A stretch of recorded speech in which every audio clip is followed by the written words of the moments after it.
ಆಚಿ chilli powder ಸಖತ್ ಖಾರ ಬಣ್ಣ ಮತ್ತು ರುಚಿ ಆಚಿ ಚಿಲ್ಲಿ ಪೌಡರ್. ಇಂಡಿಗೋ ವಿಮಾನ ಹಾರಾಟದಲ್ಲಿ ಸಮಸ್ಯೆ ಕಾಣಿಸಿಕೊಂಡಂತಹ ಪರಿಣಾಮ ಈಗ ಜನ ಒದ್ದಾಡಬೇಕಾದಂತಹ ಪರಿಸ್ಥಿತಿ ನಿರ್ಮಾಣವಾಗಿದೆ. ಪ್ರಯಾಣಿಕರು ಪ್ರತಿನಿತ್ಯವೂ ಕೂಡ ಕ್ಯೂ ನಿಲ್ಲಬೇಕಾದಂತಹ ಪರಿಸ್ಥಿತಿ. 1000ಕ್ಕಿಂತ ಹೆಚ್ಚು ಇಂಡಿಗೋ ವಿಮಾನ ವ್ಯತ್ಯಯವಾಗಿರುವಂಥದ್ದು. ಇಂಡಿಗೋ ಹಾರಾಟದಲ್ಲಿ ಇನ್ನೂ 10 ದಿನ ಇದೇ ಸಮಸ್ಯೆಯಂತೆ. ಇನ್ನೂ 10 ದಿನ ಪ್ರಯಾಣಿಕರಿಗೆ ತಪ್ಪಲ್ಲ ಪರದಾಟ ಅನ್ನೋದು ಗೊತ್ತಾಗ್ತಾ ಇದೆ. ಡಿಸೆಂಬರ್ 15ರ ಬಳಿಕವೇ ವಿಮಾನಯಾನದ ಈ ಪರಿಸ್ಥಿತಿ ಸುಧಾರಿಸುತ್ತಂತೆ. 1000ಕ್ಕಿಂತ ಹೆಚ್ಚು ವಿಮಾನಗಳ ಕಾರ್ಯಾಚರಣೆಯನ್ನ ಇಂಡಿಗೋ ರದ್ದು ಮಾಡಿರುವಂಥದ್ದು. ಅನಾನುಕೂಲತೆಗಾಗಿ ಪ್ರಯಾಣಿಕರಿಗಾಗಿ ಕ್ಷಮೆಯಾಚಿಸಿದ್ದಾರೆ ಸಿಇಒ.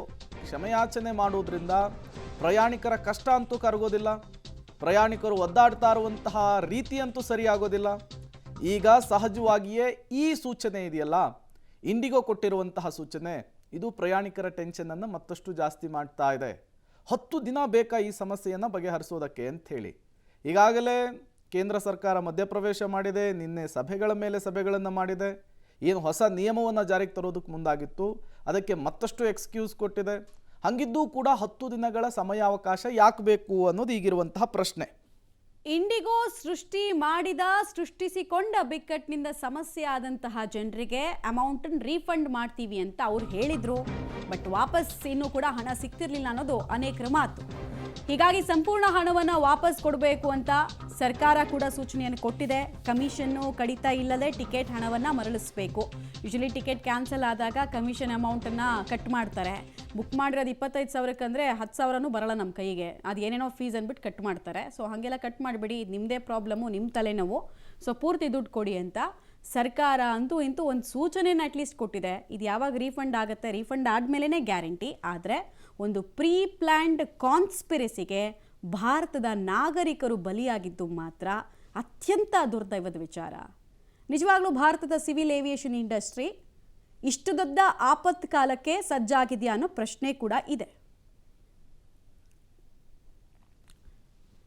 ಡೀಟೇಲ್ಸ್ ಕೊಡ್ತಾರೆ ಶಬೀರ್. ಇಲ್ಲಿ ಅನುಮಾನ ಬರೋದು ಇಂಡಿಗೋ ಮೇಲೆ. ಈಗ ನಾಮಕೆ ವಾಸ್ತೆ ಸಿಇಒ ಬಂದು ಸಾರಿಗಿರಿ ಕೇಳಿದ್ರೆ ಅದನ್ನ ಯಾರು ಕೂಡ ಬೈ ಮಾಡಲ್ಲ. ಯಾಕೆ ಅಂದರೆ ಲಾಸ್ಟ್ ಇಯರು ಹೊಸ ರೂಲ್ಸ್ ಜಾರಿ ಆಗುತ್ತೆ ಅಂತ ತೀರ್ಮಾನವನ್ನು ಕೇಂದ್ರ ಸರ್ಕಾರ ತಗೊಂಡಿದ್ದು. ಇಂಡಿಗೋಗೆ ಇಂಪ್ಲಿಮೆಂಟ್ ಮಾಡೋದಕ್ಕೇ 1 ವರ್ಷ ಟೈಮ್ ಇತ್ತು. 2 ಫೇಸಲ್ಲಿ ಇಂಪ್ಲಿಮೆಂಟ್ ಮಾಡ್ತೀವಿ ಅಂತ ಹೇಳಿದ್ರು.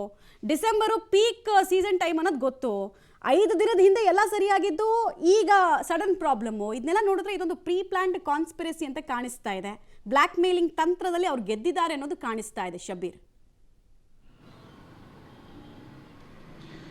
ಮಮತಾ, ಇದರಲ್ಲಿ ಯಾವುದೇ ರೀತಿಯಾದಂಥ ಅನುಮಾನಗಳು ಬೇಡ. ಇಂಡಿಗೋ ಇದನ್ನು ಉದ್ದೇಶಪೂರ್ವಕವಾಗಿ ಮಾಡಿದೆ ಅನ್ನುವಂಥದ್ದು ಬಹಳ ಸ್ಪಷ್ಟವಾಗಿ ಕಾಣಿಸ್ತಾ ಇದೆ. ಸರ್ಕಾರ ಹೊಸ ನಿಯಮ ಜಾರಿಗೆ ಮಾಡಿ ಅದನ್ನು ಅನುಷ್ಠಾನ ಮಾಡಲಿಕ್ಕೆ ಸಾಕಷ್ಟು ದೊಡ್ಡ ಪ್ರಮಾಣದ ಸಮಯಾವಕಾಶವನ್ನು ಕೊಟ್ಟರೂ ಕೂಡ ಅದನ್ನು ಅನುಷ್ಠಾನ ಮಾಡಲಿಕ್ಕೆ ವಿಳಂಬ ಧೋರಣೆ ಅಥವಾ ಅದನ್ನು ಒಪ್ಕೊಳ್ಳಿಕ್ಕೆ ಸಾಧ್ಯ ಇಲ್ಲ ಅನ್ನುವಂಥ ನಿಟ್ಟಿನಲ್ಲಿ ಪರೋಕ್ಷವಾದಂಥ ಎಚ್ಚರಿಕೆಯನ್ನು ಕೊಡುವಂಥ ಕೆಲಸವನ್ನು ಮಾಡ್ತಾ ಇದೆ. ನೋಡಿ, ಭಾರತ ಸರ್ಕಾರ ಕೂಡ ಕೆಲವೊಮ್ಮೆ ಮಂಡಿ ಊರಬೇಕಾದಂಥ ಅನಿವಾರ್ಯತೆ ಬರುತ್ತೆ ಕಾರ್ಪೊರೇಟ್ ಸೆಕ್ಟರಲ್ಲಿ ಮೊನೋಪೊಲಿ ಆದಂಥ ಸಂದರ್ಭದಲ್ಲಿ. ಈಗ ಏರ್ಲೈನ್ ವಿಚಾರಗಳಿಗೆ ಬಂದಂಥ ಸಂದರ್ಭದಲ್ಲೂ ಕೂಡ ಇಂಡಿಗೋ ಇಂಥದ್ದೇ ಒಂದು ಪ್ರಯತ್ನವನ್ನ ಮಾಡ್ತಾ ಇರುವಂಥದ್ದು. ಏರ್ಲೈನ್ ವಿಚಾರದಲ್ಲಿ ನಾವು ಗಮನಿಸೋದಾದ್ರೆ ಇಂಡಿಗೋ ಬಹಳ ದೊಡ್ಡ ಪ್ರಮಾಣದ ಸ್ಟ್ರೈಕ್ ರೇಟ್ ಅನ್ನು ಹೊಂದಿರುವಂಥದ್ದು. ಇತರೆ ಏರ್ಲೈನ್ಗಳ ವಿಮಾನಗಳ ಸಂಖ್ಯೆಯನ್ನು ಹೋಲಿಸಿದಂಥ ಸಂದರ್ಭದಲ್ಲಿ ಇಂಡಿಗೋ ಅತಿ ಹೆಚ್ಚು ವಿಮಾನಗಳನ್ನು ದೇಶದಲ್ಲಿ ಡೊಮೆಸ್ಟಿಕ್ ಆಗಿ ಹಾರಾಟವನ್ನು ನಡೆಸ್ತಾ ಇರುವಂಥದ್ದು. 60% 65% ವಿಮಾನಗಳೇನಿದಾವೆ ಅದು ಇಂಡಿಗೋದ ವಿಮಾನಗಳು ಡೊಮೆಸ್ಟಿಕ್ ಆಗಿ ಹಾರಾಟ ನಡೆಸುವಂಥದ್ದು. ಬಾಕಿ ಉಳಿದಂತೆ 4-5 ಏರ್ಲೈನ್ಗಳು ಉಳಿದ ಪ್ರಮಾಣವನ್ನು ಹಂಚಿಕೊಳ್ತವೆ. ಮುಖ್ಯವಾಗಿ ಅಂತಾರಾಷ್ಟ್ರೀಯ ವಿಮಾನಗಳ ವಿಚಾರಕ್ಕೆ ಬಂದಂತ ಸಂದರ್ಭದಲ್ಲೂ ಕೂಡ ಇಂಡಿಗೋದ ಪಾತ್ರ ಮಹತ್ವದ್ದಾಗಿರುತ್ತೆ. ಸೊ ಹೀಗಾಗಿ ತನ್ನ ಮೊನೊಪೊಲಿಯನ್ನೇ ಇಲ್ಲಿ ದುರ್ಬಳಕೆ ಮಾಡಿಕೊಳ್ಳುವಂತಹ ಪ್ರಯತ್ನವನ್ನ ಕೂಡ ಇಲ್ಲಿ ಮಾಡ್ತಾ ಇರುವಂತದ್ದು ಬಹಳ ಸ್ಪಷ್ಟವಾಗಿ ಕಾಣ್ತಾ ಇದೆ. ಒಂದು ರೀತಿ ಪರೋಕ್ಷವಾಗಿ ಇದು ಸರ್ಕಾರಕ್ಕೆ ಕೂಡ ಸರ್ಕಾರದ ಪಾಲಿಸಿಗಳಿಗೆ ಸೆಡ್ಡು ಹೊಡೆದಂತೆ ಕಾಣಿಸ್ತಾ ಇರುವಂತದ್ದು. ಈಗ ಅನಿವಾರ್ಯ ಕಾರಣಗಳಿಂದ ಜನರಿಗೆ ಸಮಸ್ಯೆಗಳಾಗಬಾರದು ಅನ್ನುವಂತ ಕಾರಣಕ್ಕೆ ಸರ್ಕಾರ ಈ ಹಿಂದೆ ಹೊರಡಿಸಿದಂತ ಆದೇಶವನ್ನ ಹಿಂಪಡೆಯುವಂತ ಕೆಲಸವನ್ನ ಕೂಡ ಮಾಡಿರುವಂತದ್ದು. ಮುಂದಿನ ಹಂತದಲ್ಲಿ ಇಂಡಿಗೋದ ವಿರುದ್ಧ ಯಾವ ರೀತಿಯಾದಂತಹ ತನಿಖೆಯನ್ನ ಮಾಡ್ತಾರೆ ಅನ್ನುವಂಥದ್ದನ್ನು ನೋಡಬೇಕು. ಡಿಜಿಸಿಐನ ಪ್ರಮುಖ 4 ಅಧಿಕಾರಿಗಳ ನೇತೃತ್ವದಲ್ಲಿ ಒಂದು ಸಮಿತಿಯನ್ನ ಈಗಾಗಲೇ ಸರ್ಕಾರ ರಚನೆ ಮಾಡಿದೆ. ಇದು ತನಿಖೆಯನ್ನ ಮಾಡುತ್ತೆ. ಮುಖ್ಯವಾಗಿ ಇಂಡಿಗೋ ಈ ಪಾಲಿಸಿಗಳನ್ನ ಯಾಕೆ ಒಪ್ಕೊಳ್ಳಿಲ್ಲ, ಮತ್ತೆ ಯಾಕೆ ಅದಕ್ಕೆ ಅನುಷ್ಠಾನವನ್ನ ಮಾಡಲಿಲ್ಲ, ಮತ್ತೆ ಉದ್ದೇಶಪೂರ್ವಕವಾಗಿ ಮಾಡಲಾಗಿದೆಯಾ, ಭವಿಷ್ಯದಲ್ಲಿ ಇಂತಹ ಘಟನೆಗಳನ್ನ ಕಡಿಮೆ ಮಾಡಲಿಕ್ಕೆ ಯಾವ ರೀತಿಯಾದಂತಹ ಕ್ರಮಗಳನ್ನ ತೆಗೆದುಕೊಳ್ಬೇಕು ಅನ್ನುವಂಥದ್ದು. ಯಾಕಂದ್ರೆ ಕಳೆದ 20 ವರ್ಷಗಳಲ್ಲಿ ಈ ರೀತಿಯಾದಂತಹ ಸಿಚುವೇಶನ್ ಯಾವತ್ತೂ ಕೂಡ ಬಂದಿರಲಿಲ್ಲ. ಸೊ ಹೀಗಾಗಿ ಹೀಗಾಗಿ ಭವಿಷ್ಯದಲ್ಲಿ ಇಂಥ ಘಟನೆಗಳಾಗಬಾರ್ದು, ಮರುಕಳಿಸಬಾರ್ದು ಅನ್ನುವಂಥ ಕಾರಣಕ್ಕೆ ಎಚ್ಚರಿಕೆ ವಹಿಸುವಂಥ ಕೆಲಸವನ್ನು ಕೂಡ ಈ ಮೂಲಕ ಮಾಡ್ತಾ ಇದೆ ಮಮತಾ. ಧನ್ಯವಾದ ಶಬೀರ್ ತಮ್ಮ ಮಾಹಿತಿಗಾಗಿ.